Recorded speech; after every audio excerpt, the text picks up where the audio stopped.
Welcome to MK Fairy Tales. کسی ملک پر ایک بوڑھا بادشاہ حکومت کرتا تھا۔ اس کا ایک ہی بیٹا تھا، شہزادہ آلیان۔ شہزادہ ہر فن مولا تھا، لیکن اس کے دل میں ایک ایسی بے چینی تھی جو اسے محل کے در و دیوار سے دور جنگلوں اور بیابانوں کی طرف لے جاتی تھی۔ ایک دن شہزادہ شکار کھیلتے ہوئے اپنے ساتھیوں سے بچھڑ گیا اور ایک گھنے پرسرار باغ میں جا پہنچا۔ وہاں ایک بوڑھی عورت بیٹھی رو رہی تھی۔ شہزادے نے رحم کھا کر اس سے پوچھا، مائی تم کیوں رو رہی ہو؟ بوڑھی عورت نے سر اٹھایا اور اس کی آنکھوں میں ایک عجیب چمک تھی۔ اس نے کہا، بیٹا میں اپنے مقدر پر رو رہی ہوں، لیکن تمہارا مقدر تو اس جادوئی تربوز میں چھپا ہے جو 7 سمندر پار کوہ کہف کے دامن میں اگتا ہے۔ اس تربوز کے اندر ایک شہزادی قید ہے جو صرف اسی کی ہو سکتی ہے جو اسے پیاس بجھانے کے لیے پانی فراہم کر سکے۔ شہزادہ آلیان کے دل میں اس شہزادی کو دیکھنے کی تڑپ پیدا ہو گئی کہ وہ تربوز شہزادی کو ڈھونڈ کر لائے گا۔ بادشاہ نے بہت روکا، وزیروں نے بہت سمجھایا، لیکن شہزادہ اپنی دھن کا پکا تھا۔ وہ اپنے گھوڑے پر سوار ہوا اور نکل پڑا۔ مہینوں کی مسافت، کٹھن راستے اور خطرناک درندوں کا مقابلہ کرتے ہوئے وہ آخرکار اس مقام پر پہنچا جہاں ایک جادوئی بیل پھیلی ہوئی تھی۔ اس بیل پر 3 بڑے بڑے سبز و شاداب تربوز لگے تھے۔ شہزادے نے اپنی تلوار سے پہلا تربوز کاٹا۔ جیسے ہی تربوز 2 ٹکڑے ہوا، اس میں سے ایک پری جیسی خوبصورت لڑکی نکلی اور بولی، پانی، مجھے پانی دو۔ شہزادہ ہکا بکا رہ گیا اور اس سے پہلے کہ وہ مشکیزے سے پانی نکالتا، وہ لڑکی دھوپ میں تپ کر غائب ہو گئی۔ شہزادہ بہت رنجیدہ ہوا، لیکن اس نے ہمت نہ ہاری۔ اس نے دوسرا تربوز کاٹا جس میں سے پہلے سے بھی زیادہ حسین لڑکی نکلی اور وہی صدا دی، پانی، میں پیاسی ہوں۔ شہزادے کے ہاتھ کانپنے لگے۔ وہ پانی نکالنے میں پھر دیر کر گیا اور وہ لڑکی بھی ہوا میں تحلیل ہو گئی۔ اب صرف ایک تربوز باقی تھا۔ شہزادہ ندی کے بالکل قریب گیا، اپنے مشکیزے کا ڈھکن کھولا اور پھر تیسرا تربوز کاٹا۔ اس بار جو شہزادی نکلی اس کا حسن ایسا تھا کہ چاند بھی شرما جائے۔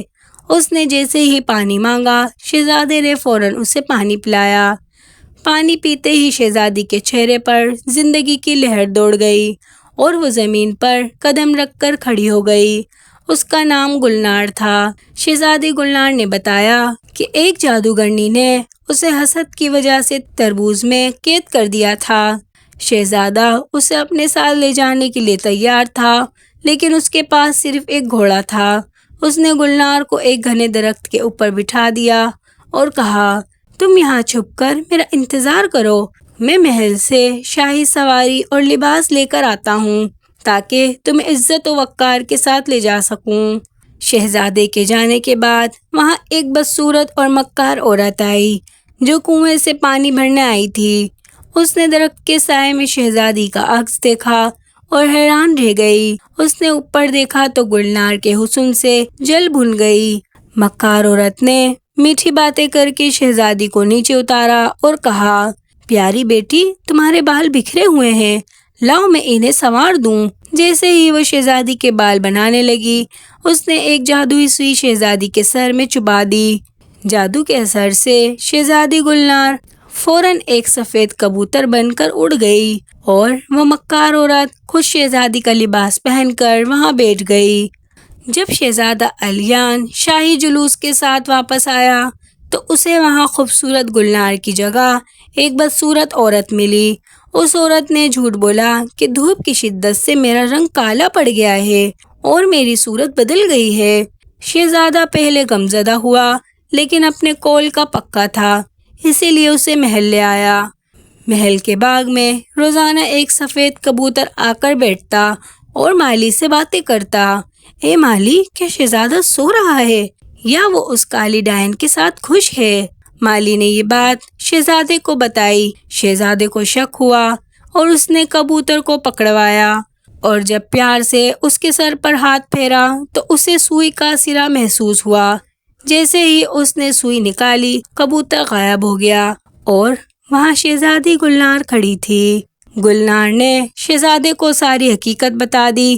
مکار عورت کو فوراً قید خانے بھیج دیا گیا اور شہزادہ آلیان اور تربوش شہزادی گلنار کی دھوم دھام سے شادی ہو گئی۔ پورے ملک میں چراغاں کیا گیا اور وہ دونوں برسوں تک خوش و خرم زندگی گزارتے رہے۔